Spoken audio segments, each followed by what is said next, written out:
Focus. Bill Gates, Steve Jobs, Mark Zuckerberg. We love these names because they fit a perfect story. The brilliant college dropout who rewrote the world. But here's the brutal reality: 99% of college dropouts don't become billionaires. Instead, they earn about 35% less over their lifetimes than graduates. So why do we keep worshipping the 1% and ignoring the rest? This is Fruity Wisdom, where we cut through hype and dig into real human lessons. Hit subscribe so you don't miss the next mind bender. So let me ask you, does dropping out create success, or does success create the freedom to drop out?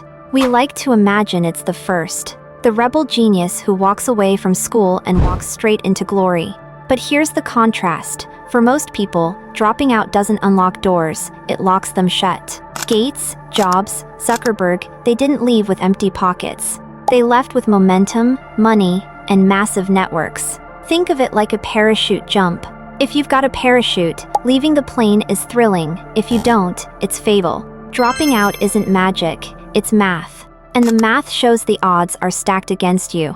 Take Zuckerberg. The legend goes like this: Harvard kid builds Facebook in his dorm, drops out, and boom, billionaire. Sounds like a movie script, right? But here's what the script leaves out. He wasn't alone. He had seed funding. He had Harvard connections. He had doors that opened because of that one word on his resume. Now flip the story. Imagine a student at a small community college. They drop out after 1 year to build the next big thing. No investors. No safety net. No Harvard name. Just bills piling up and parents asking questions. Same decision, totally different ending. And that's the part we never hear about. Look at Jobs at Reed College. People love to say he dropped out. But what did he actually do? He hung around campus, auditing classes, soaking up ideas that later shaped Apple's design. That's not quitting. That's curating. Gates? He left Harvard, yes, but only because Microsoft was already taking off. He had customers. He had traction.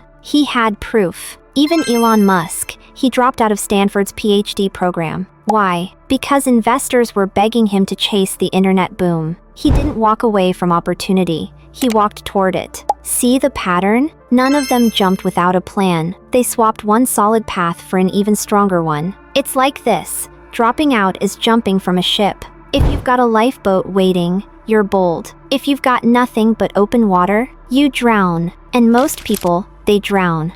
And here's the dangerous part. The dropout myth makes struggling students feel like quitting is a badge of genius. But most who leave don't have a lifeboat. They just have debt, unfinished credits, fewer job options. The real tragedy? We glamorize the rare success stories, while millions quietly struggle, invisible and ignored. So what's the smart move? First, if you're in school, treat education as leverage, not a prison. Use it to build skills, networks, and options. Next, if you're tempted to leave, ask yourself, am I running from something or running towards something real? Only leap if you already see traction, customers, investors, momentum. Finally, remember this: you can drop out of college, but you can't drop out of learning. Keep building your mind. That's the one investment that never loses value. If this got your gears turning, here are a few gems. Outliers by Malcolm Gladwell, because it shows how opportunity and timing, not just genius, shape success. The Millionaire Fastlane by M.J. DeMarco,